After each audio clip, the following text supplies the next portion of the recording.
Good morning and welcome back to another episode of Business Beyond the Beach, a Miami Beach Chamber of Commerce talk show hosted in collaboration with our friends here at Miami Community Newspapers. My name is Brittnie Bassant. I'm the president and CEO of the Miami Beach Chamber of Commerce, and today I am here with John Stuart from FIU. John, it's a pleasure to have you. Tell me a little bit more about yourself. Introduce yourself to the audience. Thank you very much, Brittnie. I really appreciate being here. I am Associate Dean for Cultural and Community Engagement in FIU's College of Communication, Architecture, and the Arts. I know, a mouthful. I know, we were joking around before the show. I'm like, John, I'm just going to say John FIU, and like you take it with your title and department. So he did that so much better than I think I could have. Thank you, John.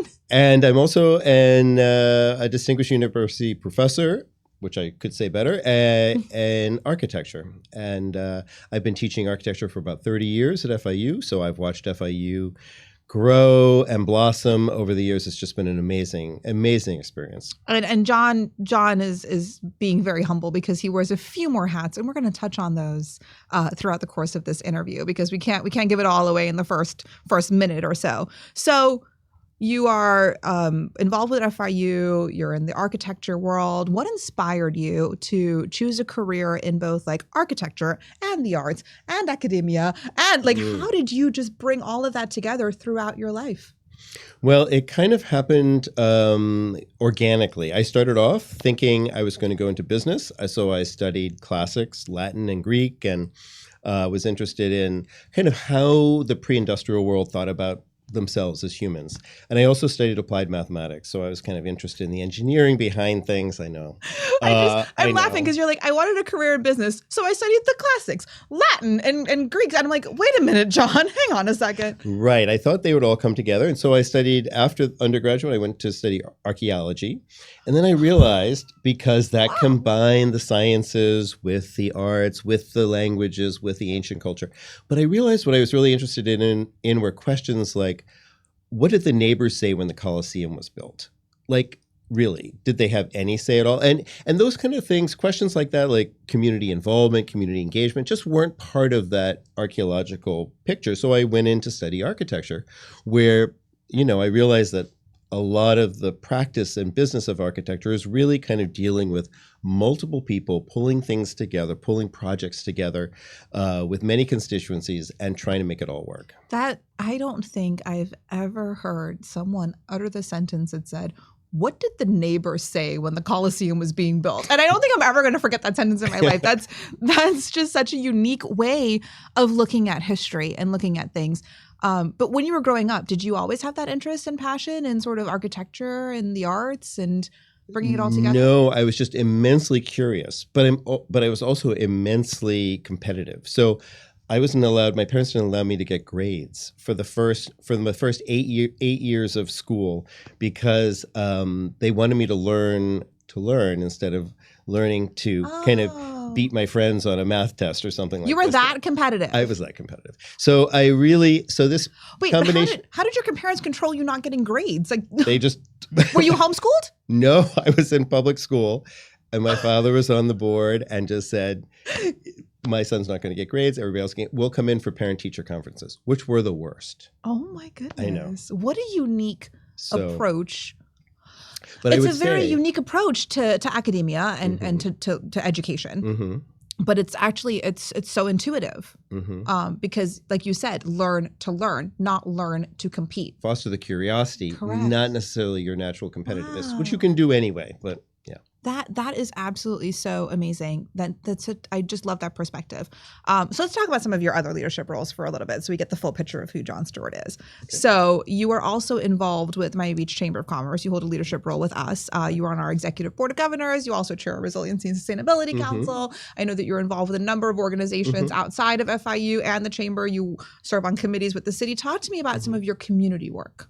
So one of the things that happened when I was at FIU was that the idea of opening up a kind of a satellite facility for kind of a collision of arts, design, technology, and the sciences on Miami Beach, and that led to kind of being the Associate Dean for Cultural and Community Engagement and being really kind of seeing how universities can be part of a community instead of being engaged in the community rather than being placed in a community. And just so really it was about kind of getting students and faculty to address the challenges that Miami Beach had. And one of the best ways to learn about not only the challenges of Miami Beach, but its immense resources was to be involved with the chamber. So I started with the chamber early on. And, all of this vision was guided by Dean Brian Schreiner, who was a really and still is a kind of inspirational kind of figure in kind of generating these ideas. So I kind of took the role over from him and then have carried on and now serve on I served on the Historic Preservation Board, first as the architect, as the registered architect member, and now as the academic member, and just really try to jump in and problem solve when I can. So let's talk a little about your Historic Preservation Board involvement. That's a very unique perspective, especially considering your background. So what's something that you're really looking forward with that group and with that board, a project that you're really looking forward to seeing completed? There have been so many projects over the 8 or 9 years that I've been with the board that are just super exciting. One of the most exciting, I think, is the completion of the renovation of the Versailles Hotel just north of Faena into an Aman resort.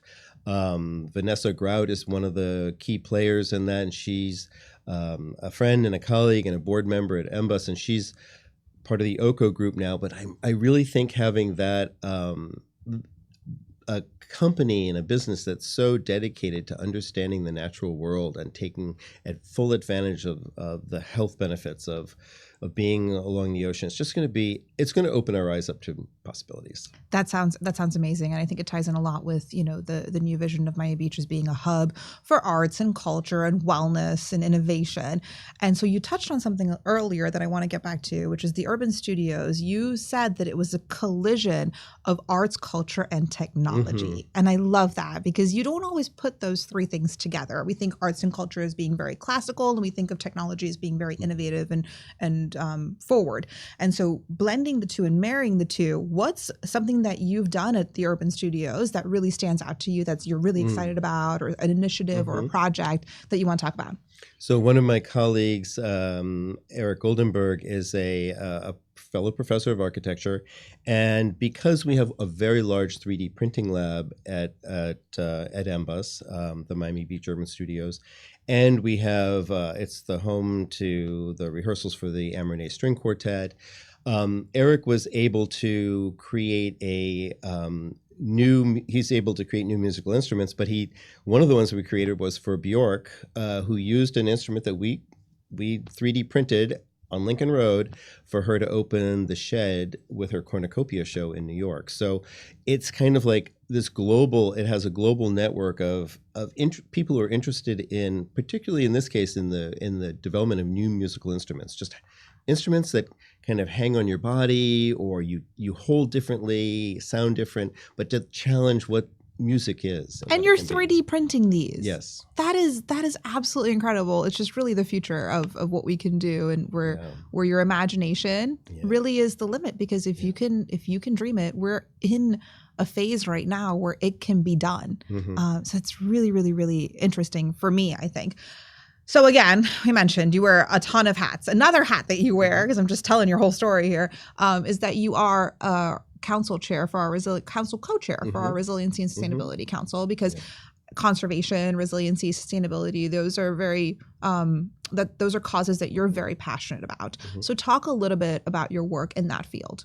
Right. Well, I'm really honored to be co-chair with Reinaldo Borges, who's an amazing individual, inspiring architect, and we are trying to build a kind of a narrative and an understanding about the importance of the natural environment and the built environment together. And we're one way that I work on it personally is in my classes. I work with students each semester each year rather, to kind of create these scenarios, these inspirational visions of the future 50 years from now for Miami Beach, with sea level rise, and with people living there who are adjusted to it, who are working with it, who have businesses that thrive with higher sea levels, And I don't want to ask what the projection of the sea level rise is for 50 years. It varies. There are many different projections, but we're kind of at the point where the question is whether we should be raising roads higher or whether we should be digging some roads out so they can be they can have water full time in them and be more used as canals. And so there's so many interesting and also how we kind of reintegrate the landscape and the fauna, the natural world. So, because let's talk about this, because I think it could be really, really unique and really interesting. If you had unlimited resources and you could implement anything really, like the boldest of the bold idea to change Miami Beach to combat some of the future problems or even potentially current problems, what's something that you would implement? Well, one of the things I really like to implement is something that I'm hoping that I've kind of introduced to the city, and I'm hoping they may undertake, which is a complete re-understanding of the permitting process in the city and how we think about buildings that using AI to integrate everything. So if it's March and the mahogany are losing their leaves, we know where those mahogany trees are, where the drains are that the leaves are falling into, and we kind of figure out how all of this comes together in a rainstorm, and can predict with amazing predictive analytics where and how we need to move things and change things around to be able to accommodate any new weather kind of event, whether it's catastrophic or not.